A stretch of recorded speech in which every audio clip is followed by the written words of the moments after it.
नमस्ते, मैं doctor Zuber Khan, assistant professor geography, government college Bundi. आपका स्वागत करता हूं बीए पार्ट द्वितीय वर्ष भूगोल की कक्षा में। इस कक्षा में हम भूगोल के द्वितीय प्रश्न पत्र का अध्ययन करते हैं। पिछली कक्षा में हमने राजस्थान की जलवायु के बारे में अध्ययन किया। आज हम राजस्थान के जलवायु प्रदेश का अध्ययन करेंगे। राजस्थान को कितने जलवायु प्रदेशों में बांटा गया है, ये आज हम देखेंगे। राजस्थान के जलवायु प्रदेश। जलवायु प्रदेश का अभिप्राय उस स्थल से है जहां पर जलवायु के लक्षण सामान्य रूप से समान होते हैं, लेकिन इससे यह तात्पर्य नहीं है कि वे बिल्कुल समान होते हैं। पहली बात तो अपन ये करते हैं, जब मैंने आपको राजस्थान भूगोल के अंदर भौतिक प्रदेश पढ़ाए थे, तब मैंने प्रदेश की परिभाषा आपको समझाई थी। वास्तव में प्रदेश होता क्या है? प्रदेश धरातल का एक ऐसा क्षेत्र होता है जिसकी अपनी कुछ विशेषताएं होती हैं और वो विशेषताएं उसे समीपवर्ती क्षेत्र से भिन्न बनाती है। अब ये विशेषताएं किस प्रकार की होती हैं? धरातलीय विशेषताएं हो सकती हैं, वो उस क्षेत्र की प्राकृतिक विशेषताएं हो सकती हैं, सांस्कृतिक विशेषताएं हो सकती हैं, इसी तरह की उस क्षेत्र की जलवायविक विशेषताएं हो सकती हैं। जब किसी क्षेत्र को जलवायविक विशेषताओं के आधार पर सीमांकित किया जाता है तो ऐसे प्रदेशों को जलवायु प्रदेश कहा जाता है। एक प्रदेश के अंदर वहां की जलवायु एक समान रूप लिए हुए होती है, पर जैसे ही जलवायु के अंदर परिवर्तन देखने को मिलता है तो उस सीमा के पश्चात दूसरा जलवायु प्रदेश प्रारंभ हो जाता है। इसी प्रकार राजस्थान के अंदर जलवायु की विविधता के आधार पर राजस्थान को अलग अलग जलवायु प्रदेशों में बांटा गया है। इस अध्याय में हम राजस्थान के जलवायु प्रदेशों का अध्ययन करेंगे। किसी भी क्षेत्र में देखा जाए तो जलवायु सदैव समान नहीं होती। वहां पे जलवायु विभिन्न कारकों पर निर्भर करती है और उन कारकों के आधार पर जलवायु के अंदर भिन्नता आती चली जाती है और यही भिन्नता अलग अलग प्रकार के जलवायु प्रदेशों का निर्माण करती है। अब आप राजस्थान के इस मानचित्र में देख सकते हैं, ये राजस्थान का मानचित्र है आपके सामने और इसके अंदर राजस्थान के जलवायु प्रदेश बताए गए। राजस्थान को मूलतः 5 जलवायु प्रदेशों में बांटा गया है। ये 5 जलवायु प्रदेश का निर्धारण करने के लिए मैंने आपको पहले भी बताया था कि विभिन्न प्रकार के आधारों और मानकों को लिया जाता है। खास तौर से राजस्थान के अंदर हम जलवायु प्रदेशों का निर्धारण करने के लिए तापमान व वर्षा के मानकों को लेते हैं और तापमान में इससे भी ज्यादा वर्षा के मानक को ज्यादा प्रमुखता दी जाती है। तो एक तरह से वर्षा के आधार पर, तापमान और वर्षा के आधार पर राजस्थान के अलग अलग जलवायु प्रदेश बांटे हैं, खासतौर से वर्षा के आधार पर। इस मानचित्र में आप देखते हैं, ये राजस्थान का पश्चिमी क्षेत्र है और यह राजस्थान का पूर्वी और दक्षिणी पूर्वी क्षेत्र है। आपने पिछले अध्याय में पढ़ा था कि राजस्थान के बीच में यहां से अरावली पर्वतमाला गुजरती है। यह अरावली पर्वतमाला राजस्थान को पश्चिमी और पूर्वी 2 क्षेत्रों में बांटती है। अरावली के पश्चिम वाला भाग प्राय उष्ण व शुष्क प्रकार की जलवायु को दर्शाता है, क्योंकि यहां वर्षा अपेक्षाकृत कम होती है और भारत के अन्य क्षेत्रों की तुलना में तो बहुत ही ज्यादा कम होती है। इस वजह से यह क्षेत्र शुष्क प्रकार का क्षेत्र है। जबकि अरावली के पूर्व की ओर हम देखते हैं कि इस क्षेत्र में लगातार वर्षा की मात्रा बढ़ती चली जाती है। पिछले अध्याय में जब आपने वर्षा ऋतु देखी थी तो आपने यहाँ पे समवर्षा रेखाएं देखी थी और समवर्षा रेखाओं में भी ये वाला भाग और ये वाला भाग यहाँ पर आपने देखा होगा 100 सेंटीमीटर से अधिक वर्षा वाला क्षेत्र था और ये पूरा भाग आपने समवर्षा रेखा में 90 सेंटीमीटर से अधिक वर्षा वाले क्षेत्र के रूप में देखा था। तो ठीक उसी प्रकार से यहाँ पे हम देखते हैं, ये जो भाग है ये शुष्क जलवायु प्रदेश है, क्योंकि यहाँ पर जलवायु की शुष्कता देखने को मिलती है।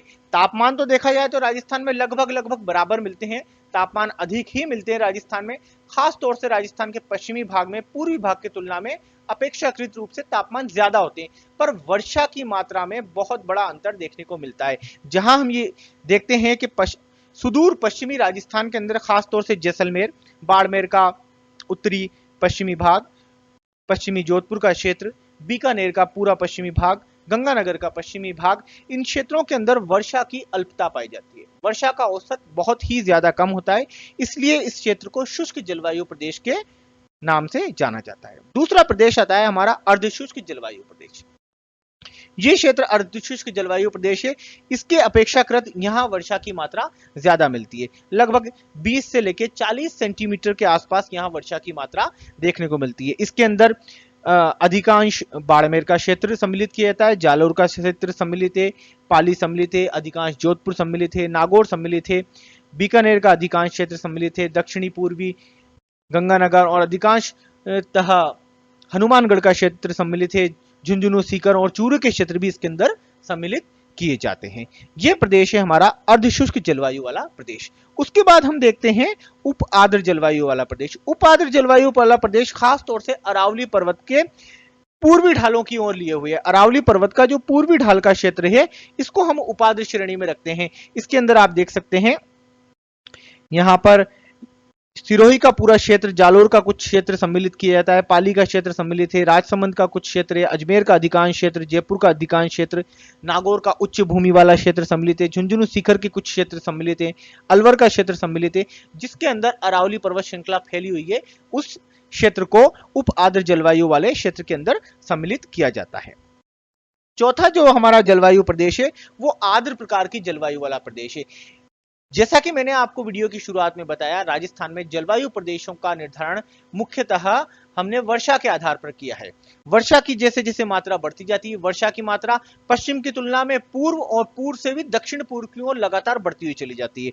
अब उपाद्र जलवायु वाले क्षेत्र में आप देखते हैं कि यहाँ पे बचा हुआ सिरोही का क्षेत्र, सिरोही का यह आबूखंड वाला जो क्षेत्र है, इस क्षेत्र के अंदर राजस्थान की सर्वाधिक वर्षा प्राप्त होती है। आबू खंड के अंदर खास तौर से माउंट आबू के क्षेत्र में 150 सेंटीमीटर से भी अधिक वर्षा का क्षेत्र प्राप्त होता है, पर औसतन उसके आसपास के क्षेत्र के अंदर वर्षा कम मिलती है और इसे उपाद्र प्रकार की जलवायु के क्षेत्र में रखा है। इसके अंदर आप देखेंगे अधिकांश सिरोही का भाग सम्मिलित है, राजसमंद का भाग, उदयपुर का भाग, डूंगरपुर का भाग सम्मिलित है, प्रतापगढ़ है, चित्तौड़गढ़ है, भीलवाड़ा है, बूंदी है, कोटा का अधिकांश क्षेत्र है, टोंक का दक्षिणी व दक्षिणी पूर्वी भाग सम्मिलित है और पूर्वी राजस्थान के अन्य जिले इस क्षेत्र के अंदर सम्मिलित किए जाते हैं।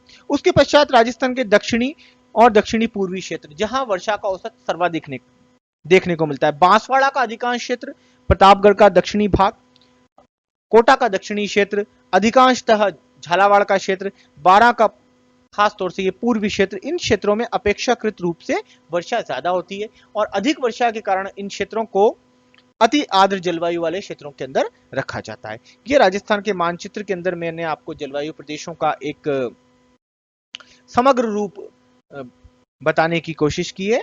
उम्मीद है कि आप लोग इसको समझे होंगे। आगे हम देखते हैं जलवायु का निर्धारण किस प्रकार किया जाता है और प्रत्येक जलवायु प्रदेश की क्या विशेषता है। वास्तव में किसी प्रदेश को जलवायु प्रदेश में विभाजित करना सरल कार्य नहीं है, क्योंकि विभिन्न तत्वों को विविध परिस्थितियों में वर्गीकृत करते समय ध्यान में रखना होता है। राजस्थान का धरातल सर्वत्र समान नहीं है।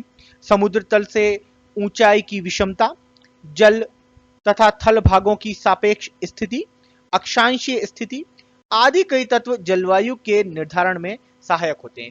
जलवायु के निर्धारण के बारे में मैंने आपको पहले भी बताया था। हमने कुछ तत्वों के बारे में पहले भी इस पे विचार विमर्श किया था और ध्यान दिया था। खास तौर से आप जब भौतिक भूगोल पढ़ते हैं तो भौतिक भूगोल में आपके जलवायु के निर्धारक तत्व वहां पे आपको पढ़ाए जाते हैं, वहां इसकी आप विस्तृत रूप से अध्ययन कर सकते हैं। अभी मैं राजस्थान के जलवायु प्रदेश के संदर्भ में बात कर रहा हूं, इसलिए इन सभी टॉपिक्स पे बात ना करके मैं राजस्थान के जलवायु प्रदेश का अध्ययन करते हैं।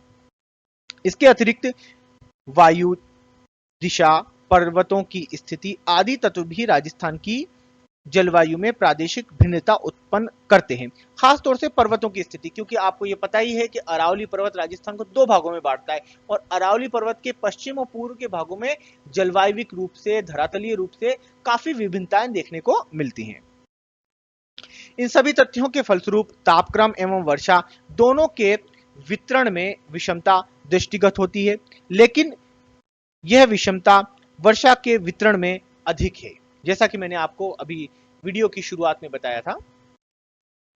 यही कारण है कि जब हम राजस्थान के जलवायु प्रदेशों का निर्धारण करते हैं तो तापक्रम की अपेक्षा वर्षा के वितरण को एक मापदंड मानते हुए उसे महत्वपूर्ण स्थान देते हैं। आप ध्यान रखें, जब कभी भी परीक्षा में सवाल पूछ लिया जाए या कंपटीशन में सवाल पूछ लिया जाए कि राजस्थान के जलवायु प्रदेश के निर्धारण में सबसे ज्यादा मानक या महत्वपूर्ण तत्व कौन सा है, तापमान है, वर्षा है या धरातल है या इनमें से कोई नहीं। तो आप ध्यान रखें, वर्षा के वितरण को ध्यान में रखते हुए हमने राजस्थान के विभिन्न जलवायु प्रदेशों का निर्धारण किया है। ऐसा नहीं है कि हमने तापमान को छोड़ दिया, तापमान को भी लिया है।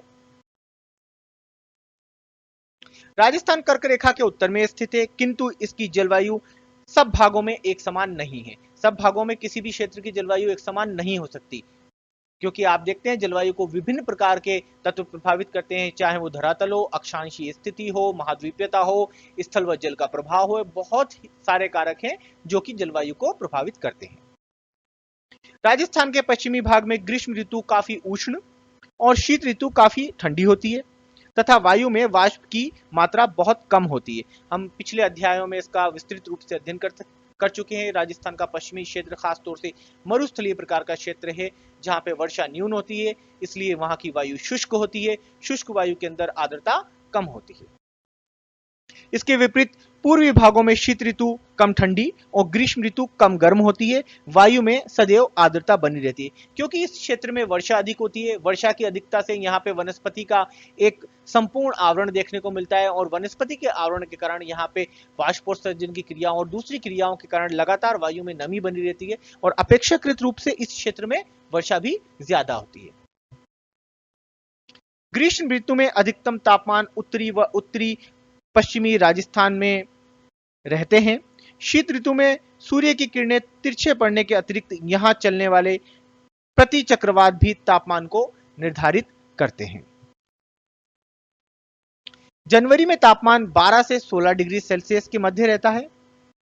पश्चिमी भागों में वर्षा 25 सेंटीमीटर से कम, किंतु पूर्वी भागों में वर्षा 75 सेंटीमीटर से अधिक होती है। पश्चिमी भाग ये वाले खास तौर से अरावली पर्वत है, अरावली पर्वत के इधर वाले भाग पश्चिमी भाग, ये अरावली पर्वत का क्षेत्र है। इसके पूर्व वाले भाग ये वाले भाग, इन क्षेत्रों में सामान्यतः वर्षा 75 सेंटीमीटर से अधिक, इन क्षेत्रों में सामान्यतः वर्षा 25 सेंटीमीटर से कम पाई जाती है। इस प्रकार तापमान और वर्षा की मात्रा के आधार पर राजस्थान की जलवायु को विभिन्न जलवायु प्रदेशों में विभक्त किया गया है, जिनका प्रत्येक का हम विस्तृत अध्ययन करते हैं। पहला है शुष्क जलवायु प्रदेश। इसके अंतर्गत खास तौर से राजस्थान के सुदूर पश्चिमी क्षेत्र के जिलों को सम्मिलित किया जाता है। इनमें जैसलमेर, बाड़मेर जिले का उत्तरी भाग, जोधपुर जिले की फलोदी तहसील का पश्चिमी भाग, बीकानेर जिले का पश्चिमी भाग तथा गंगानगर जिले का दक्षिणी भाग सम्मिलित है, जैसा कि मैंने आपको पिछले मानचित्र में दिखाया था।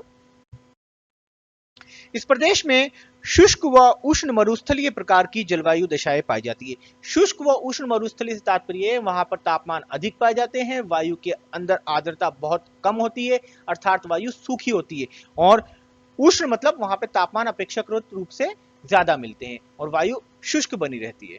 एक तरह से इस क्षेत्र की जो कंडीशन होती है, यदि हम उसको डायग्राम के हिसाब से समझें तो उसको स्कॉर्चिंग प्रकार की कंडीशन कहा जाता है। आप जब प्रायोगिक भूगोल के अंदर क्लाइमोग्राफ बनाते हैं तो क्लाइमोग्राफ के अंदर जो कंडीशन स्कॉर्चिंग प्रकार की देखते हैं, स्कॉर्चिंग कंडीशन के अंदर भी उष्ण व शुष्क प्रकार की जलवायु दशाएं सम्मिलित की जाती है। इस क्षेत्र का औसत तापमान ग्रीष्म ऋतु में 34 डिग्री सेल्सियस से अधिक रहता है, जबकि शीत ऋतु में 12 डिग्री सेल्सियस से 16 डिग्री सेल्सियस के मध्य तापमान बना रहता है। वर्षा बहुत ही कम होती है। सुदूर पश्चिमी भाग में वर्षा 10 सेंटीमीटर से भी कम होती है तथा इस प्रदेश के शेष भाग में 20 सेंटीमीटर से कम वर्षा पाई जाती है। यहाँ की जलवायु अधिक शुष्क और कठोर है। दूसरा जलवायु प्रदेश है हमारा अर्धशुष्क जलवायु प्रदेश। यह भी जलवायु प्रदेश अरावली पर्वत के पश्चिमी ढालों से शुरू होता है और पश्चिम की जो इसकी सीमा है वो शुष्क जलवायु प्रदेश पर जाकर खत्म होती है। तो शुष्क जलवायु प्रदेश और अरावली पर्वत के पश्चिमी ढालों वाला क्षेत्र के मध्य का जो क्षेत्र है उसे हम अर्धशुष्क प्रकार का जलवायु प्रदेश कहते हैं। इस प्रदेश के अंतर्गत गंगानगर, बीकानेर, जोधपुर, बाड़मेर जिलों का पूर्वी भाग तथा हनुमानगढ़, चूरू जिला का अधिकांश भाग एवं झुंझुनू, सीकर, नागौर, पाली, जालोर जिलों के पश्चिमी भागों को सम्मिलित किया जाता है। इस प्रदेश में वर्षा का औसत 20 सेंटीमीटर से 40 सेंटीमीटर के मध्य रहता है। वर्षा की प्रकृति पूर्णतः अनिश्चित है तथा यहाँ वर्षा जब भी होती है खासतौर से वज्र तूफानों के साथ होती है, इसलिए जब कभी भी वर्षा होती है तो इन क्षेत्रों में बाढ़ की स्थिति बन जाती है, क्योंकि इन क्षेत्रों में वर्षा अनिश्चित है। जब किसी क्षेत्र में वर्षा अनिश्चित होती है तो उन क्षेत्रों के अंदर वर्षा के जल निकास की व्यवस्था, प्राकृतिक रूप से व्यवस्था वहां नहीं बन पाती है, जल निकासी की व्यवस्था नहीं होती है, जिसे हम कहते हैं वहां पे प्रॉपर ड्रेनेज सिस्टम नहीं है। अब जब प्रॉपर ड्रेनेज सिस्टम नहीं है, नेचुरल वाटर जो वहां पे आता है उसके फ्लो का, तो जब कभी इन क्षेत्रों में वर्षा एकदम से ज्यादा होगी, थोड़ी सी भी वर्षा ज्यादा होगी, तो वो पानी सड़कों पर बहने लग जाएगा, धरातलीय क्षेत्रों में बहने लग जाएगा, क्योंकि वहां पर प्रॉपर ड्रेनेज सिस्टम नहीं है। वर्षा अनिश्चित है, कभी होती है कभी नहीं होती, इस कारण इन क्षेत्रों में जब भी वर्षा होती है बाढ़ जैसी स्थितियां उत्पन्न हो जाती हैं। इस प्रदेश में औसत तापमान ग्रीष्म ऋतु में 32 डिग्री सेल्सियस से 36 डिग्री सेल्सियस तथा शीत ऋतु में 10 डिग्री सेल्सियस से 17 डिग्री सेल्सियस के मध्य पाए जाते हैं। इस प्रदेश के उत्तरी क्षेत्र में शीत ऋतु छोटी व शुष्क होती है। यहाँ वनस्पति मुख्यतः स्टेपी प्रकार की मिलती है, जिसमें कांटेदार झाड़ियों के साथ घासों की प्रधानता होती है। अब उत्तरी क्षेत्रों में शीत ऋतु छोटी होती है और शुष्क होती है। शुष्क इसलिए होती है क्योंकि यहाँ पे वायु में आर्द्रता कम मिलती है। वायु में आर्द्रता इसलिए कम मिलती है क्योंकि इन क्षेत्रों में वर्षा नहीं होती है, और खास तौर से इस क्षेत्र का धरातल भी बलुई प्रकार का है, मरुस्थलीय प्रकार का है, जो कि जल्दी गर्म हो जाता है, जल्दी ठंडा हो जाता है, तो वायु में धीरे धीरे शुष्कता पैदा होने लग जाती है। और यहाँ की स्टेपी आप ध्यान रखें, इस क्षेत्र की वनस्पति किस प्रकार की है, ये सवाल आपके खंड अ के अंदर अति लघुतरात्मक प्रश्नों में पूछ लिया जाता है। अर्ध शुष्क जलवायु प्रदेश में किस प्रकार की वनस्पति मिलती है, आप ध्यान रखें स्टेपी प्रकार की वनस्पति मिलती है। स्टेपी प्रकार की वनस्पति में सूखी घासों के साथ दूर दूर छितरी हुई कंटीली झाड़ियां पाई जाती हैं। इस प्रकार की वनस्पति को आप स्टेपी प्रकार की वनस्पति में वर्गीकृत करते हैं। अगला प्रदेश है उप आर्द्र जलवायु प्रदेश। खासतौर से ये वही जलवायु प्रदेश है जो अरावली पर्वतमाला के साथ साथ चलता है। अरावली पर्वतमाला के आसपास का क्षेत्र और संपूर्ण अरावली पर्वतमाला को अपने अंदर समाहित किए हुए जो जलवायु प्रदेश है वो खासतौर से उप आर्द्र जलवायु प्रदेश है। इस प्रदेश के अंतर्गत अधिकांश जयपुर जिला, अजमेर जिला, झुंझुनू, सीकर, पाली व जालोर जिलों के पूर्वी भाग तथा टोंक, भीलवाड़ा, सिरोही जिलों के उत्तरी पश्चिमी भागों को सम्मिलित किया जाता है। यह अर्ध उष्ण प्रदेश है जिसमें वर्षा कम होती है। यह वर्षा की मात्रा भी वर्षा ऋतु के कुछ महीनों तक ही सीमित रहती है। इस प्रदेश में वर्षा का औसत सामान्यतः 40 सेंटीमीटर से 60 सेंटीमीटर के बीच बना रहता है। औसत तापमान ग्रीष्म ऋतु में 28 डिग्री सेल्सियस से 34 डिग्री सेल्सियस के मध्य तथा शीत ऋतु में 12 डिग्री सेल्सियस उत्तरी क्षेत्रों में तथा 18 डिग्री सेल्सियस दक्षिणी क्षेत्रों में रहता है। इस प्रदेश में भी स्टेपी प्रकार की वनस्पति भी पाई जाती है, पर इस क्षेत्र में स्टेपी प्रकार की वनस्पति में जो छितरापन अर्धशुष्क प्रदेश में देखने को मिलता है वो छितरापन कम हो जाता है। वनस्पति का प्रकार स्टेपी होता है, पर धीरे धीरे उसकी सघनता में वृद्धि होने लगती है, क्योंकि इस क्षेत्र के अंदर अपेक्षाकृत रूप से अधिक वर्षा और वायु में नमी अधिक देखी जाती है। आर्द्र जलवायु प्रदेश। इस प्रदेश के अंतर्गत भरतपुर, धौलपुर, सवाई माधोपुर, करौली, बूंदी जिला, कोटा जिले का उत्तरी पश्चिमी क्षेत्र, राजसमंद, उदयपुर जिले के उत्तरी पूर्वी क्षेत्र, दक्षिणी टोंक तथा उत्तरी चित्तौड़गढ़ के क्षेत्रों को सम्मिलित किया जाता है। यहाँ वर्षा का औसत 60 सेंटीमीटर से 80 सेंटीमीटर के बीच रहता है। जैसा कि हम पिछले अध्यायों में पढ़ चुके हैं, राजस्थान के दक्षिणी व दक्षिणी पूर्वी भागों में वर्षा का औसत सामान्यतः दूसरे क्षेत्रों के मुकाबले अधिक रहता है। वो इसलिए अधिक रहता है क्योंकि अरावली पर्वत बंगाल की खाड़ी से आने वाली मानसूनी पवनों को इन क्षेत्रों में रोक लेता है और यहाँ अधिक वर्षा कराता है। खास तौर से दक्षिणी क्षेत्र के और दक्षिणी पूर्वी क्षेत्र के अंदर कई बार ऊपरमाल का जो पठार का क्षेत्र है, वो ऊपरमाल का पठार का क्षेत्र थोड़ा ऊंचा होने के कारण कई बार वो अरब सागर के मानसूनी पवनों के बीच में भी अवरोध उत्पन्न करता है। इस कारण वहां पर वर्षा की मात्रा में वृद्धि देखी जाती है।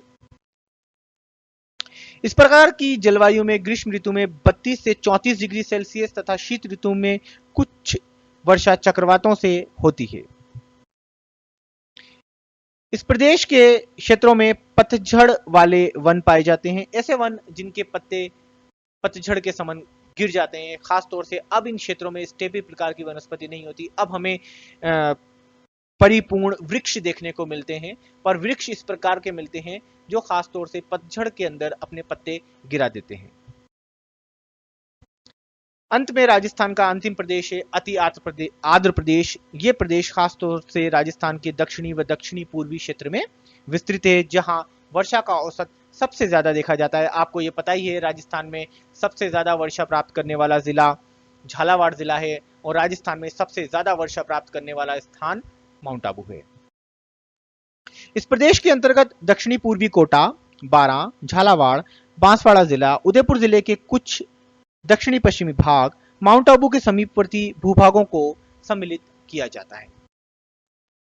इस प्रदेश में वर्षा का औसत 80 सेंटीमीटर से लेकर 150 सेंटीमीटर तक पाया जाता है।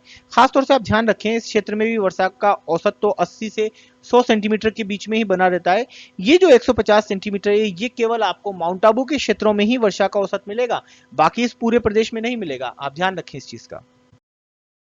ग्रीष्म ऋतु में भीषण गर्मी पड़ती है। वर्षा अधिकांशतः वर्षा ऋतु में होती है। शीत ऋतु सूखी व ठंडी होती है। वनस्पति यहाँ मानसूनी सवाना प्रकार की वनस्पति पाई जाती है। सवाना प्रकार की वनस्पति से तात्पर्य है जो अफ्रीका के सवाना प्रदेश के अंदर मिलती है वनस्पति, घास के मैदानों के साथ वहां पे वृक्ष देखने को मिलते हैं, तब इस प्रकार की वनस्पति को हम सवाना प्रकार की वनस्पति कहते हैं। आपका इस वीडियो को अंत तक देखने के लिए बहुत बहुत धन्यवाद। आपने ये वीडियो अंत तक देखा। अगले वीडियो में हम जल्दी मिलेंगे। अगले वीडियो में हम राजस्थान के जलवायु प्रदेशों का जो वर्गीकरण कॉपेन और ट्रिवार्था ने किया था उसके बारे में अध्ययन करेंगे और देखेंगे कि कॉपेन और ट्रिवार्था ने राजस्थान को कितने जलवायु प्रदेशों में बांटा। अगले वीडियो के साथ हम फिर से मिलेंगे और जल्दी मिलेंगे।